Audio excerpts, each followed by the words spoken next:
Welcome back to another episode of What's Your Hobby. In this video, we will learn how to play this interesting game.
So now, as we have made this game, so let's quickly learn what is the concept behind this. So the concept behind this game is that straight lines. So all the points that are on a straight line are called collinear points, and this fun game is based on this concept only. So to play this game, you need 13 number cards or anything, like you can take 13 coins as well, or any shape that you want, and put these numbers on all these black and this light pink circle randomly. Like I'm placing these numbers randomly here: 3, 13, 8, 9, 7, 2, 1, 6, 11 and 10. So this game is played between two players. I have written here the initials of the two players as A and B. You can write the name of the players as well. Now what you have to do, you have to pick the number cards from the straight line. Like suppose first it's the turn of A, then he has to pick the number cards from a straight line. It can be any straight line, and he can pick any number of cards that he wants. Suppose for an example, if A picks all the number cards from this straight line,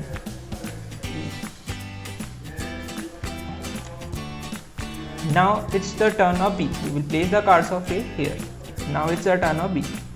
So suppose B wants to pick the cards from this straight line. Now we will not pick all the cards. Suppose B only wants to pick these two number cards. Now again is the turn of A. So the rule of this game is that the player who picks the last card is the loser. Okay, so now it's the turn of B. For an example, for it's the turn of A. For an example, if A picks the card from this line, okay, A, and now it's the turn of B, so B picks the card for an example from this line. If B picks the card from this line, then now it's the turn of A. A has no choice but to pick these two cards because we can't pick 13 before all the cards are finished. So this is also one of the rule of the game. So now A will pick 2 and B needs to pick 13. So B is the loser. So you see how easy this game is to play, but also it requires a lot of logical thinking, and you have to think about your opponent's move 3 to 4 steps ahead. I hope you learned something new today and you love this game. Please press the like and subscribe button. This will help us to grow our channel, and we will bring some more interesting games in the upcoming week. Thank you.